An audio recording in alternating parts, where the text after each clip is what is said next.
Halo adik-adik, jadi kali ini KAM akan mencoba memberikan clue atau kisi-kisi mengenai Panter Mandiri yang ketujuh untuk mata pelajaran geografi.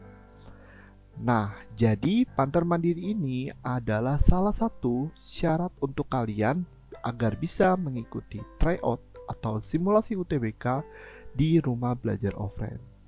Oke, jadi tanpa berlama-lama lagi dan mungkin kalian sudah gak sabar ya buat tahu kisi-kisi atau clue Panter Mandirinya. Jadi langsung aja kita mulai pembahasannya. Oke, untuk soal nomor 1, di sini teksnya berikut ini yang bukan merupakan konvensi perubahan iklim dunia adalah. Oke, nomor 1 ini clue materinya adalah tentang konvensi perubahan iklim dunia.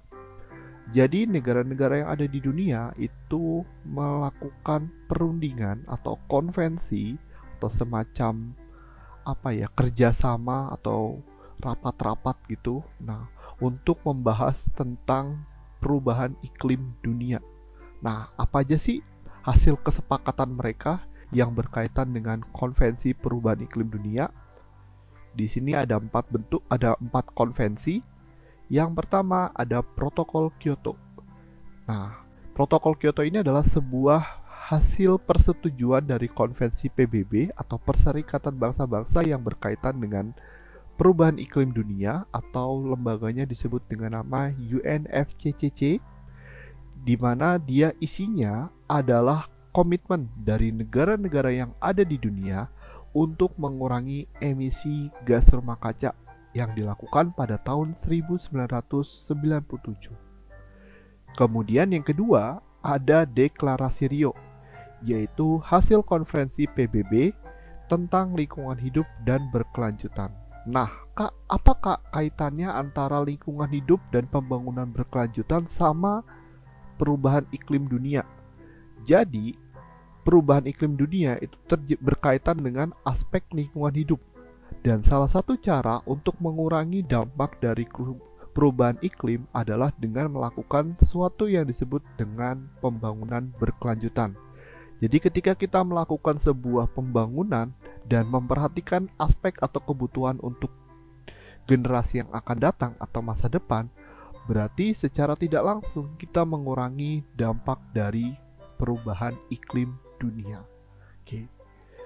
Lanjut, yang ketiga ada Kesepakatan Paris, yaitu persetujuan tentang konvensi PBB yang berkaitan dengan perubahan iklim, atau tadi sama lembaganya UNFCCC, yang mengawali reduksi atau pengurangan emisi gas karbon dioksida yang efektif pada tahun 2020.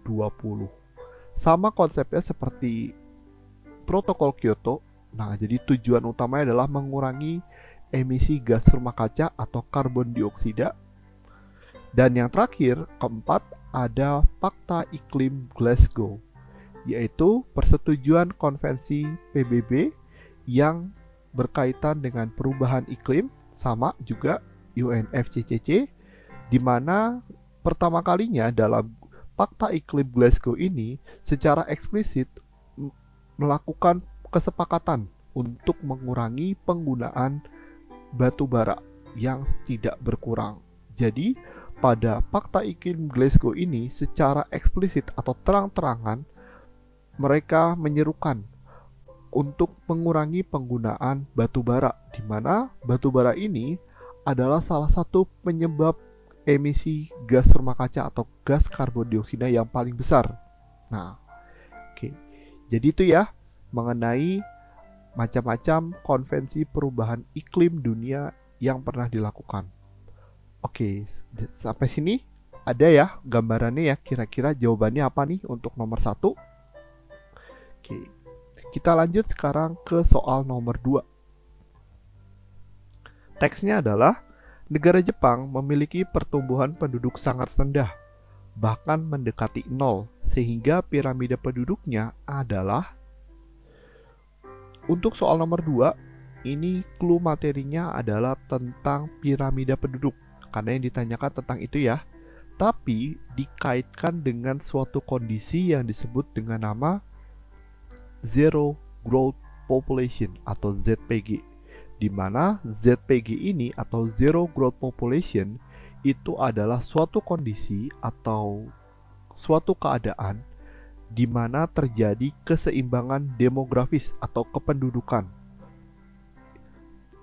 Jadi suatu wilayah tersebut itu jumlah penduduknya atau penduduknya tidak tumbuh dan tidak menurun. Nah, jadi nambah enggak, berkurang juga enggak. Jadi seimbang, stabil.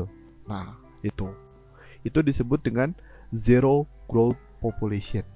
Baru deh kita kaitkan dengan 3 bentuk atau 3 jenis piramida yang mungkin kita sudah sering bahas ya, di panter reguler, di materi fokus, atau di simulasi, soal-soal simulasi UTBK yang sudah kalian lakukan.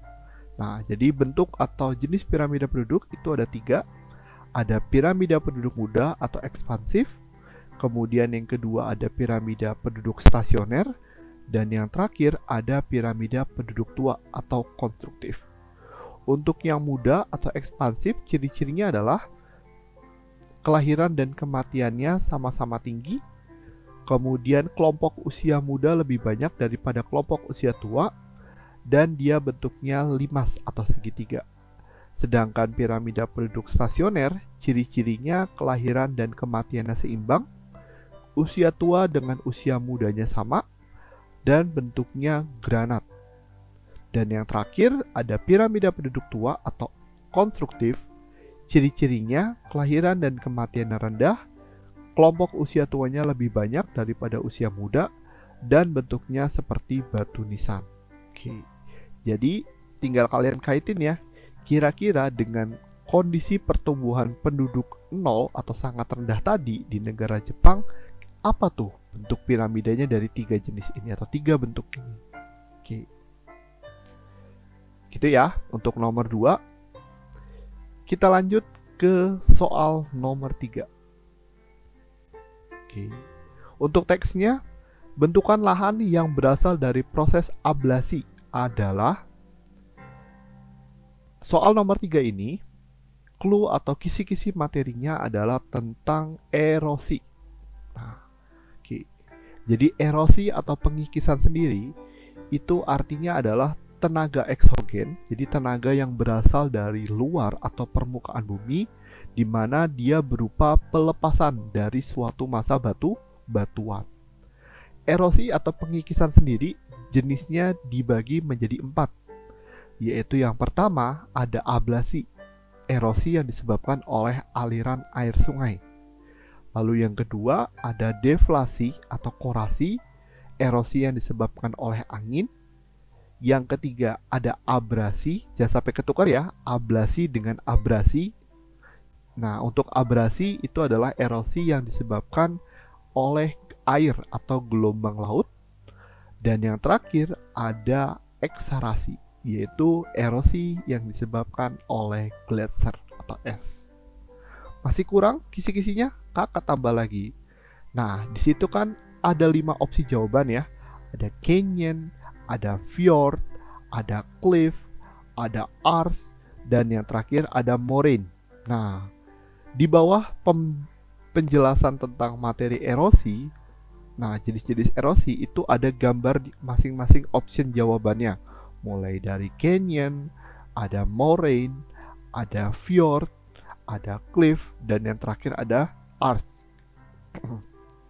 Tinggal kalian lihat aja nih, mana tuh kira-kira dari keempat gambar ini yang sesuai dengan opsi yang termasuk ke proses ablasi atau yang hasil dari bentukan ablasi. Oke, gimana? Nah, udah pasti bisa jawab ya.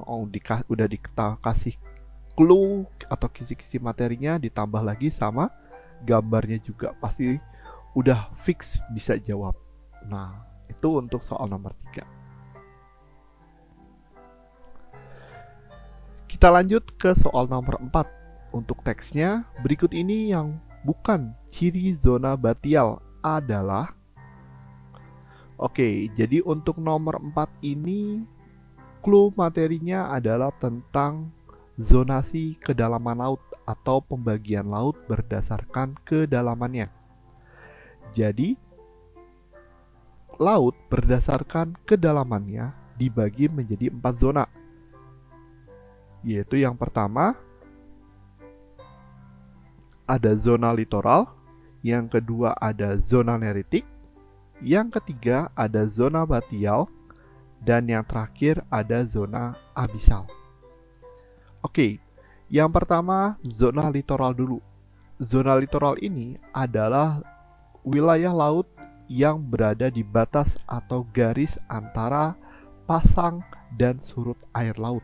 Nah, karena dia berada di batas atau garis pasang surut air laut, otomatis kedalamannya juga relatif berubah-ubah.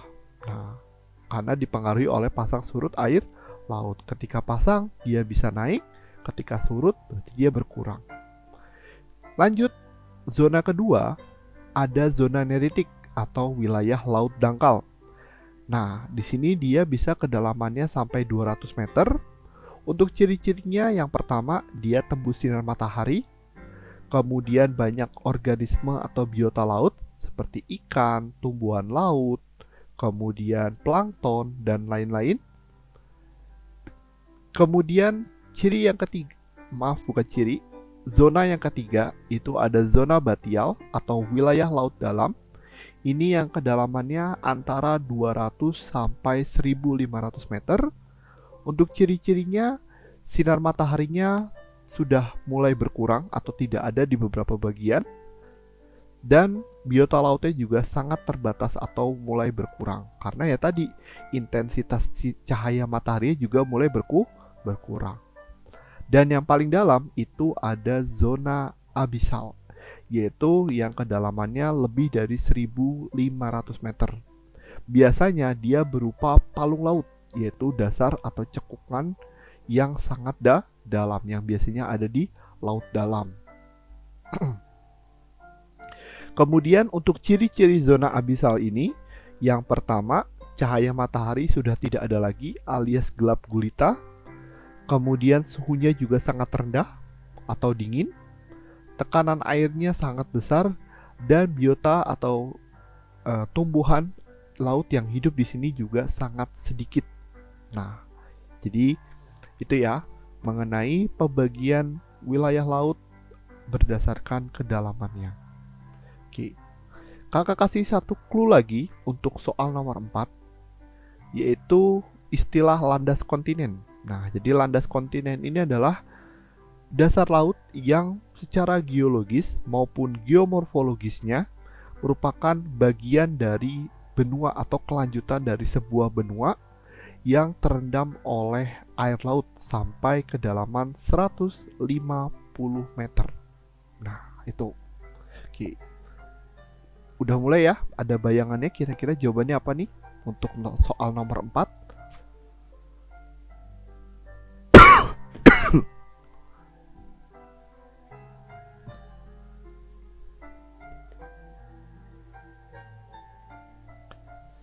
Oke, sekarang kita lanjut ke soal yang terakhir.